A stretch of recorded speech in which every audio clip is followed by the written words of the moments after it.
വയനാട് വീണ്ടും വന്യമൃഗാക്രമണം ഉണ്ടായിരിക്കുകയാണ്. കുറുക്കൻമൂലയിൽ വളർത്തുനായി പുലി പിടികൂടി. കാവേരിപ്പൊയിൽ ഉന്നതിയിലെ രാജു ലക്ഷ്മി ദമ്പതികളുടെ വളർത്തുനായ്ക്ക് നേരെയാണ് ഇന്നലെ രാത്രി പുലിയുടെ ആക്രമണം ഉണ്ടായത്. കമൽ തയ്യാറാക്കിയ റിപ്പോർട്ടിലേക്ക്.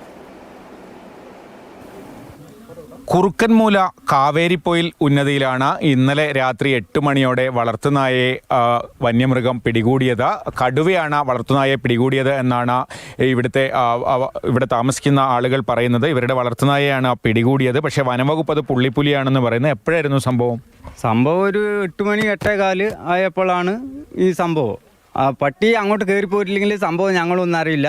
ഞങ്ങൾ കയറി കിടക്കും. പിന്നെ തൊട്ടടുത്ത് തൊഴുത്താണില്ലേ, പട്ടിക്ക് ഒച്ച കേട്ടിട്ടാണ് ഞങ്ങൾ പോയത്. ഞങ്ങൾ ഇന്നലെ തണുപ്പായതുകൊണ്ട് തീ കൂട്ടിയിരുന്ന അപ്പോൾ ഒരു 9 മണി വരെ 10 മണി വരെ ഇരുന്നതിന് പിന്നെ ഞങ്ങൾ കയറി കിടക്കും.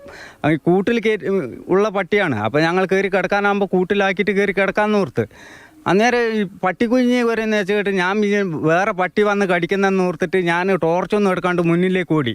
അപ്പോൾ ചെറിയമോൻ പറഞ്ഞ് അവിടെ നിന്നല്ല പുറയുന്ന ഒച്ചകെട്ടെന്ന് പറഞ്ഞ്. അപ്പോൾ ഇവള് എന്താ വെച്ചാൽ ടോർച്ച് എടുത്ത് കയറി അവിടെ പോയി അടിച്ചു നോക്കുമ്പോൾ പിന്നെ സാധനത്തിനെ കണ്ട് ഇതാ കടുവ നിൽക്കുന്ന ഓടി വന്ന് പറഞ്ഞു. അപ്പോൾ ഞാൻ ഇവിടുന്ന് ഓടി അവിടെ ചെല്ലുമ്പോൾ എനിക്ക് ഈ ഭാഗം ഇങ്ങനെ കാണാൻ പറ്റിയിട്ടുള്ളൂ. ഞാൻ ശരിക്കും കണ്ടത് ടോർച്ച് വെട്ടത്തിലാണ് കണ്ടത്. അപ്പം ഞാൻ പറഞ്ഞു പിന്നെ മുന്നിലല്ല പുറകിലെ ചേട്ടാന്ന് പറഞ്ഞിട്ട് ഞാൻ ടോർച്ച് എടുത്തിട്ടാണ് അവിടെ നിന്നിട്ടാണ് അടിക്കുന്നത്. അപ്പം അത്ര ദൂരമല്ല, ആ ഇല്ലിൻ്റെ അടുത്തായത് കാരണം ശരിക്കും നമുക്ക് കാണാം. അപ്പോൾ ഞാൻ ചേട്ടനെ വിളിച്ചു, ചേട്ടാ ഇത് പുള്ളിപ്പുലിയൊന്നല്ല, നിങ്ങൾ ഓടിവാ, ഇത് കടുവയാന്ന് പറഞ്ഞിട്ട് ഞാൻ ചേട്ടനെ വിളിച്ചു. ചേട്ടൻ വരുന്നതൊക്കെ അത് ഇച്ചിരി മേലോട്ട് കയറി. അപ്പം ഇല്ലി മറിഞ്ഞു. അത് കഴിഞ്ഞിട്ടാണ് പിന്നെയാണ് പട്ടീനെ പിടിച്ചിട്ട് പോകുന്നത്.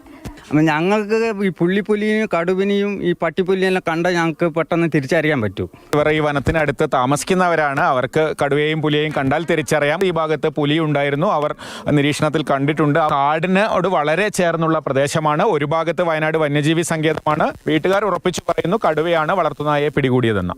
മാതൃഭൂമി ന്യൂസ്, വയനാട്.